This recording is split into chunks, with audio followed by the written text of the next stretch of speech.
Alright, this is my 2020 Dodge Challenger shaker 392, and I'm going to add the shaker lift kit to it. So, just kind of doing this by myself, step by step.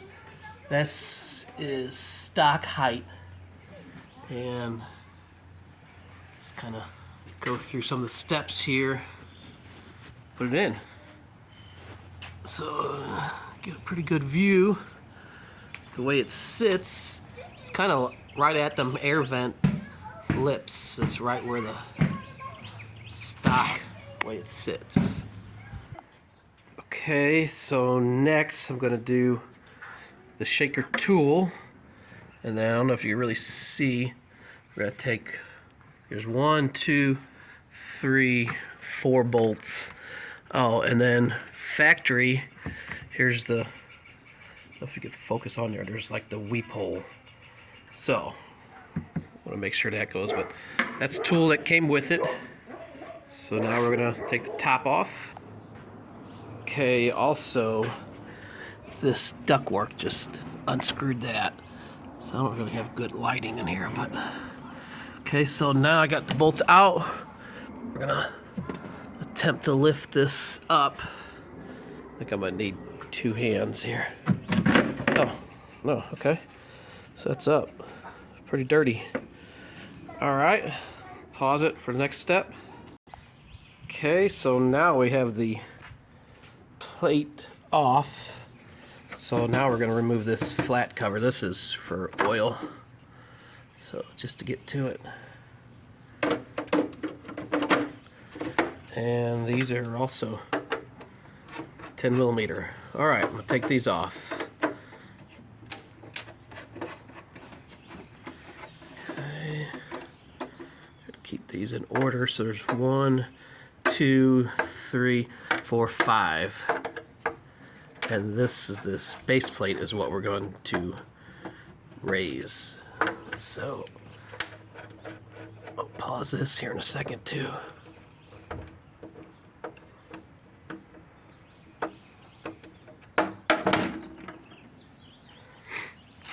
Oh, I added that shaker decal too. It's reflective.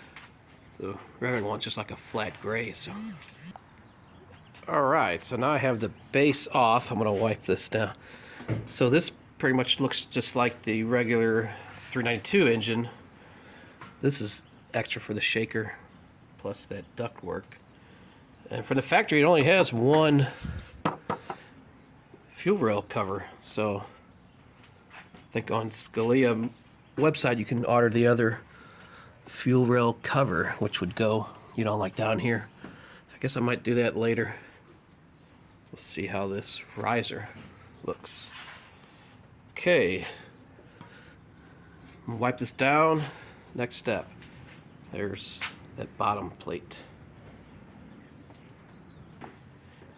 Alright, so I got that off. Now here's the actual kit. And it's just instructions. Looks like the rubber gasket, and then these are the magnetic risers, bolts. So I guess I'll read some instructions next. But that's the card there. Scalia motorsports.com. Okay, so now there's no numbers on them anymore, but this is the only one that's non-magnetic, and it goes to that bolt that's sticking out. So we did that first. These are red and they're flat. So it's just your remaining 1, 2, 3, 4. So that is the, we'll say, 12 o'clock, and then 3, 5, 7, and that's the 9. So they are sitting there. Let's see what we gotta do next. Okay, next we added these washers. You can kind of see that just to 9 and 12. I guess kind of tilts it a little bit so you can see the shake. So moving along here, looking good. Okay, so I got the bolts in. I just started because now we're going to do the shifting here. I'll let you know. Okay, I'm kind of jumping around a little bit here, but I just want to get this rubber gasket. You can see the weep hole is up front. There's the cutout relief for it, so it's going in good, and it's a really nice quality seal because see, this is pressed in, this is not yet, and it goes in there really pretty easy. So I just want to get this out in the sun so that it could be shaping to it, you know, so I'm ready for the install. Okay, let me go look at some more. Okay, just something I noticed, like at the end here, I had it going all the way around, everything lined up, the holes, the weep hole is good. It's just at the very end, it seemed like this piece overlapped like by that much.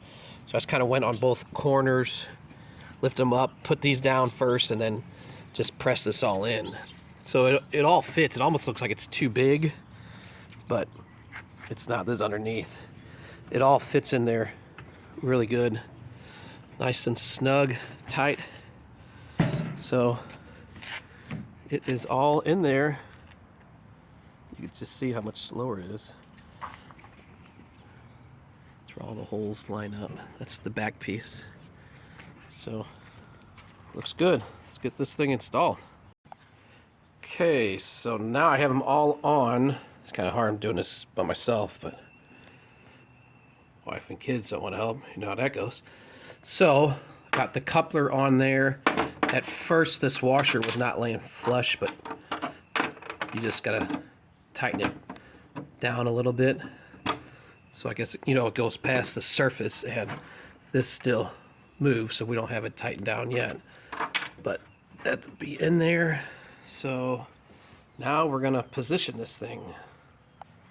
Okay, next we did this bracket height adjustment, 15 millimeter.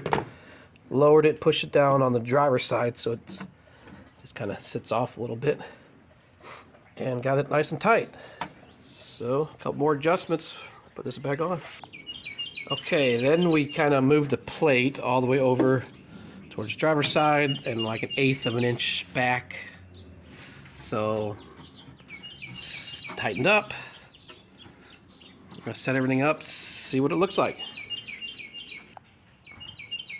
All right, so now I have it back in place. I'm gonna use their nuts, and it's on there. Put the air duct back in. It's nice and tight. Put these bolts in, and then I'm gonna lower this hood slowly, test it out, see what she looks like. But you can definitely see more of the engine now for sure, which looks awesome.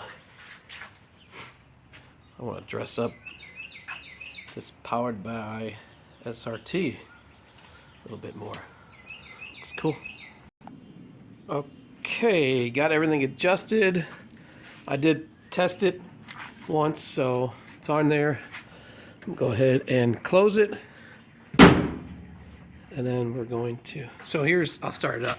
So there's the profile. So now you can kind of see the whole mouth of those inlets, and then from the side you could really see the 392 Hemi. Looks really, really good. That looks more like the 70s. All right, let's start this thing up. I don't think it really rumbles on startup, but we'll see. Oh yeah. Yeah, really cool, really cool. Okay. Scalia Motorsports 392 Hemi shaker riser. Really, really like it. Came out good.